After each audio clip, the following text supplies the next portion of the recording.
Сейчас кайф поймаем. А я первый кайф поймал.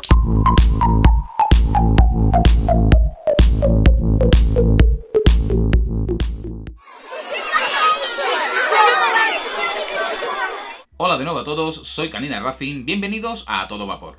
Retomamos hoy una de las secciones a las que yo siempre he dado más importancia en el canal y que lamentablemente no siempre tengo el tiempo necesario para grabar vídeos de este tipo, que son la escuela de vapeo. Una serie de vídeos que siempre van destinados a las personas menos experimentadas en el vapeo, los que buscan información, los que se están iniciando, para tratar de daros, bueno, pues más o menos desde mi experiencia, pues una serie de pautas que debéis de tener con vuestro dispositivo e intentar aclarar algunas de las dudas que ya por experiencia sé que la gente al principio, pues bueno, se puede llegar a preguntar y desde aquí tratamos de darle respuesta. Hoy vamos a hablar de un tema que es bastante importante. Cuando fumamos, por ejemplo, si teníamos un mechero, pues tenía que tener cierto mantenimiento. Ponerle una piedra, cargarle el gas y este tipo de cuestiones. Respecto al tabaco, pues bueno, no tenía mayor cosa que nada más que ir tirando el paquete y comprando otro nuevo. Pero en el vapeo andamos con una serie de dispositivos que sí requieren cierto mantenimiento y nos pueden hacer falta una serie de herramientas y demás para su utilización. Y os quiero hacer hincapié en este vídeo sobre algunos puntos que tenéis que tener en cuenta para que los dispositivos duren en el tiempo, funcionen correctamente y para que tampoco compréis cosas en exceso, simplemente lo indispensable. Yo he pecado de comprar muchas cosas por probar todo tipo de herramientas y cacharros que me pueden hacer falta para el mantenimiento, el día a día con el vapeo, pero algunas pues se me han demostrado que no son necesarias. Así que en este vídeo quiero que tengáis claro qué es lo que tenéis que tener en cuenta en cuanto al mantenimiento, la utilización diaria de lo que hay que hacer con vuestros dispositivos y también las herramientas o dispositivos, aparatos que os pueden hacer falta para su mantenimiento, limpieza y este tipo de cuestiones sin que gastéis más de la cuenta.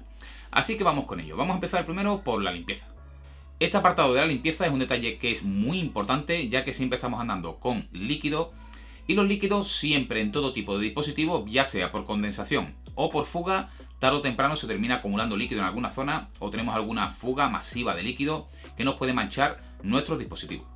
Es importante tenerlo siempre todo muy limpio. Diariamente o cada 2 días, en función del dispositivo que tengamos, por ejemplo, la cantidad de condensación que haga, tenemos que tener cuidado siempre de mantener todas las zonas limpias. Por ejemplo, en el caso de un pod, si tenemos por ejemplo un pod con el que estamos empezando a vapear, puede haber condensación por aquí por la zona de los contactos. Pues una vez al día o cada 2 días hay que preocuparse de retirar el cartucho y mirar la zona interna de los contactos, que todo esté seco, que no haya líquido que se va acumulando, sobre todo por condensación. También puede ser que haya habido alguna filtración a la hora de rellenarlo o porque la resistencia no esté en buenas condiciones.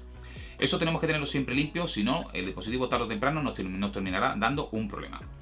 También hay que tener cuidado con los claromizadores, esos atomizadores que nos venden con resistencias, digamos, comerciales que intercambiamos, porque en muchos casos dan bastantes problemas de fuga o de filtración. Son resistencias que, por norma general, muchas de ellas están enfocadas para muchos vatios, por lo tanto tienen mucho drenaje, son capaces de absorber mucho líquido. Y si, por ejemplo, durante la noche los dejamos en lo alto de una mesa, pues puede ir pasando un poquito de líquido hacia la base. Líquido que luego tarde o temprano terminará saliendo sobre nuestro mod, nuestro kit o el dispositivo que tengamos. Así que tenemos que tener mucho cuidado con la limpieza, no dejar que se acumule. Hay que quitar de vez en cuando los atomizadores de los mods, hay que quitarlos y limpiar por la zona inferior. Es importante también limpiar la parte interior de la conexión 510, donde tenemos ese polo flotante que hace conexión con nuestro atomizador. Esa zona se suele acumular bastante líquido y con un papelito, una toallita o lo que sea, un poquito de papel higiénico, lo metemos ahí, damos una vueltecita y lo mantenemos siempre seco, para evitar filtraciones de líquido por esa zona hacia la electrónica del mod y que se nos termine estropeando. Es una de las fuentes de avería más habituales en los mods. Continuando con la limpieza, es muy importante también mantener la parte exterior de nuestro mod también en buenas condiciones. Primero, para que esté bonito, para que esté limpio y demás, y no nos pringuemos las manos de líquido, este tipo de cuestiones. Conviene de vez en cuando irle pasando un pañito, incluso con una toallita húmeda, por ejemplo, de esta de culo de bebé, podemos darle una limpiecita, tenerlo limpio, lustroso y evitar que se vaya quedando líquido en la zona de los botones, zonas de pantalla y este tipo de cosas. Siempre cuando estamos rellenando y demás, siempre manipulamos líquido, se nos puede quedar siempre algunos restos, así que siempre hay que tener todo muy limpio. También, por ejemplo, las zonas de contactos de batería, cuando abrimos la tapa de nuestro mod y tenemos ahí las pestañitas que hacen contacto, hay que mirar que estén siempre limpias. De vez en cuando pasarle, si queréis, por ejemplo, un poquito de alcohol en un papelito, le pasáis para tenerlas limpias, que haga buen contacto y que no nos ocurra ahí ningún problema tampoco. Así que En cuanto a la limpieza en general, pues bueno, ser simplemente un poquito coherente y mantener nuestros equipos bien limpios. Otra cosa que tenemos que tener en cuenta es que sí o sí en todos los dispositivos de vapeo, al ir gastando el líquido, parte del residuo del aroma que lleva el líquido y también de la base en menos medida, se va quedando adherido encima de la resistencia.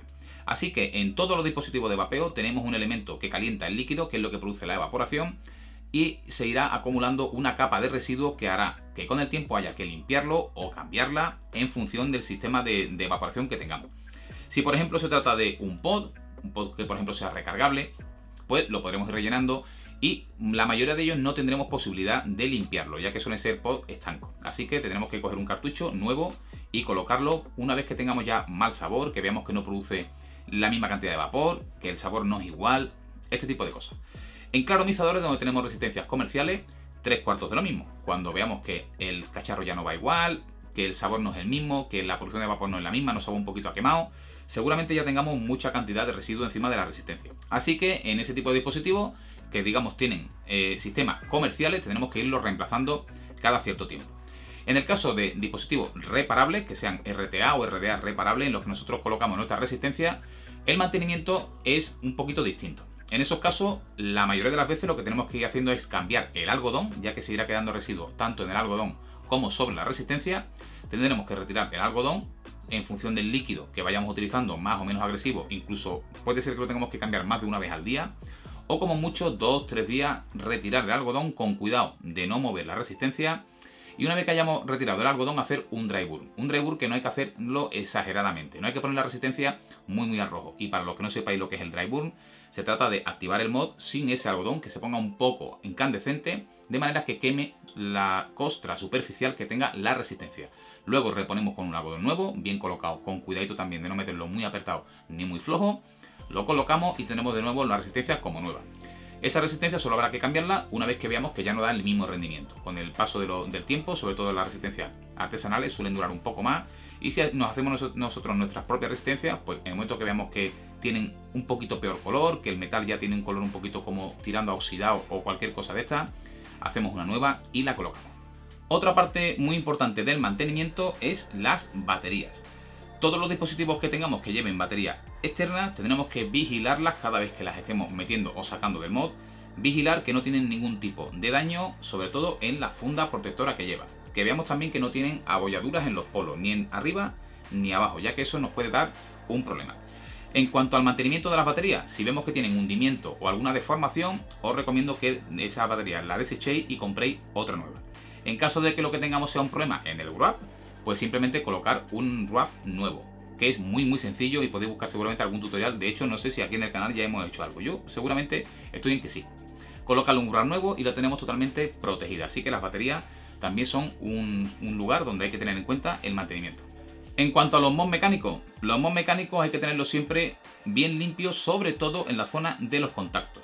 Este mod, por ejemplo, no está lustroso por la parte exterior, pero eso no incumbe o no influye en el funcionamiento del mod. Pero sí hay que tener en cuenta que las partes internas, las partes donde tengamos zonas de contacto, pulsador, botón, cualquier tipo de sistema que lleve, tenemos que tenerlo siempre limpio. Todas estas zonas de contacto, en este caso este mod lo tengo aquí un poquito abandonado y está sucio.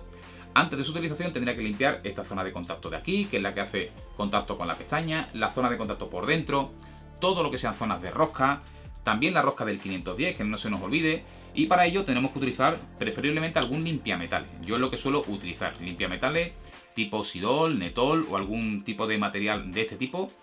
Le pasamos por la rosca hasta que el material quede limpio, lustroso, para que todo tenga buena conductividad, todo funcione bien y no tengamos problemas después de que se nos piquen las baterías por arcos negros, arcos voltaicos en los polos y ese tipo de cuestiones por falta de conductividad en el mod. Además disfrutaremos de un vapeo con más potencia, mejor, en las pulsaciones veremos que funciona todo mucho mejor y estaremos mucho más contentos con su rendimiento. Los mods mecánicos tienen bastante mantenimiento, sobre todo si son de cobre o de latón.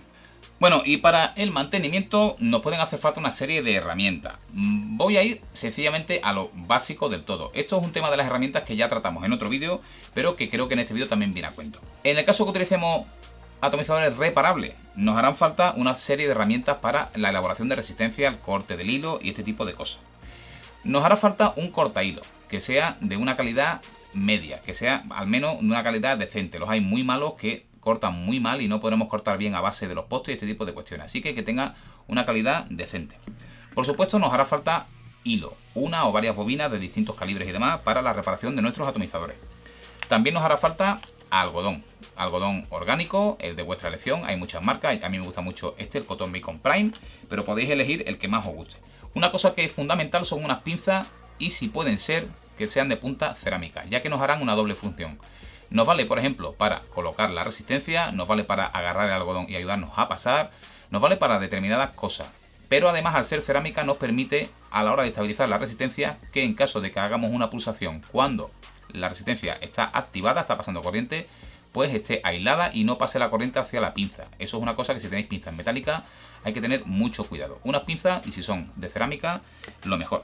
Puede ser muy útil una base para reparar atomizadores. Una como esta, por ejemplo, valen muy económicas y son muy útiles y facilitan mucho la labor. También podemos ponerlo en el mod, pero de esta forma no evitamos una pulsación accidental o algo mientras estamos montando nuestra resistencia, estabilizando o cualquier cosa. Nos harán falta algunos destornilladores. Bueno, en muchos atomizadores y demás, pues vienen herramientas de este tipo, que trae varias puntas. Por ejemplo, trae 2 puntas planas, una de estrella, tenemos que traer de varios tipos de Allen. Nos suelen ir incluyendo algunas herramientas que, bueno, debemos de ir guardando, o si queremos, pues nos podemos comprar algún estuche de estos de herramientas, digamos, un poco más avanzado, que nos incluye muchos tipos de puntas, pero esto no es del todo necesario. Pero si queréis avanzar un poquito más, tener una mejor herramienta, no es mala opción tampoco, y tampoco sale demasiado caro. Y para la elaboración de resistencia, estas guías son las que yo más recomiendo. Tienen varios diámetros, empezando por 3,5 y terminando en 1,5 milímetros, y son muy pequeñas, muy compactas, muy fáciles de hacer la resistencia y nos incluye todas las medidas que necesitamos. Así que también podéis comprar otros dispositivos para enrollar la resistencia, pero este es muy económico y vale para todas las medidas. Y por supuesto nos hará falta también unas tijeras siempre para cortar el algodón, los excesos de algodón, una vez que tenemos montada nuestra resistencia y puesto nuestro algodón. Estas son las herramientas que os digo que serían las más básicas para la elaboración de resistencia o reparación de atomizadores de ese tipo, reparable, ya sea RDA, RTA o cualquier otro sistema. También, en cuanto a la limpieza, un utensilio que yo he utilizado bastante es un limpiador de ultrasonido. Esto, para lo que es la limpieza de los atomizadores y demás, viene bastante bien. Si de vez en cuando cogemos este limpiador de ultrasonido, que tampoco salen muy caros, este creo que me costó en el entorno de unos 20 euros por ahí, muy básico y tiene ya mucho uso, podemos ir metiendo nuestros atomizadores dentro y haciéndole una limpieza. ¿Con qué producto recomiendo yo limpiarlo? Pues lo que más se suele recomendar para utilizar en este tipo de cacharro es el alcohol isopropílico. Lo que pasa es que no es fácil del todo de conseguir y tampoco es muy barato. Esta cubeta, por ejemplo, este limpiador no es muy grande. Si por ejemplo metemos aquí un atomizador para que veáis más o menos el tamaño que tiene, pues como veis tampoco es que sea muy grande. Pero tiene una capacidad de medio litro, así que con esos 500 mililitros, si estamos utilizando alcohol isopropílico, pues bueno, puede ser un poco costosa la limpieza. También podemos aprovechar y limpiar varios atomizadores a la vez de una tacada para economizar. Así que el alcohol isopropílico es lo más recomendable, pero en su defecto yo he utilizado en otras ocasiones agua caliente con un poquito de jabón de lavavajilla, o también he utilizado alguna vez vodka, ya que es un alcohol que no tiene ningún tipo de azúcar y no deja residuos de azúcar en lo que es los atomizadores, aunque luego les deja un cierto gusto a eso, alcohólico.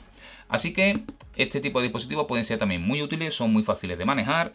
En este caso simplemente tenemos encender y apagar y 2 potencias disponibles y un tiempo programable que va saliendo aquí en pantalla. Así que esto para la limpieza, sobre todo de atomizadores reparables, puede venir muy bien. Pues más o menos esas son las cosillas que nos pueden hacer falta en función de lo que dispongamos. En el caso de que, por ejemplo, tengamos pod o que tengamos dispositivos que utilicen claromizadores, la mayoría de estas herramientas que os he enseñado, pues bueno, no servirán absolutamente para nada. Pero sí tenéis que tener en cuenta el resto de cosas que hemos dicho en cuanto a limpieza, vigilar las filtraciones, la condensación del vapor que va produciendo que se acumule líquido y luego se filtra hacia las electrónicas y demás. Esas cosas hay que tenerlas siempre en cuenta. Para otras cosas, siempre intentar minimizar el gasto en cosas y utilizar cosas que ya tengamos en casa. Por ejemplo, para la colocación de wraps, cosas que son muy baratas los wraps de obtener, se colocan con un secador de pelo del que tengamos en casa. Siempre todos tenemos por ahí una mujer, una madre o algo que utiliza secador de pelo y se colocan con mucha facilidad. No hay que comprar tampoco ninguna herramienta especial. Siempre intentad utilizar cosillas que tengáis por casa, algunas herramientas que tengáis y este tipo de cosas, siempre con la idea de economizar y no tener demasiadas cosas por ahí rondando, que bastante tenemos los que ya nos gusta comprar todo lo que vemos con ir amontonando cacharros que no tenemos dónde colocar. Así que hasta aquí este tutorial, mis recomendaciones sobre lo que sería un mantenimiento más o menos correcto de vuestro equipo, de vuestros atomizadores y cosillas que tenéis que tener en cuenta, y como veis también una selección de las herramientas mínimas que creo que son suficientes para funcionar. Así que espero que os haya gustado este vídeo, espero que os haya valido para algo, sobre todo a los que sois un poquito más novatos, y nada más por el día de hoy. Muchas gracias por asistir, un saludo y nos vemos muy pronto. The Force is strong in my family.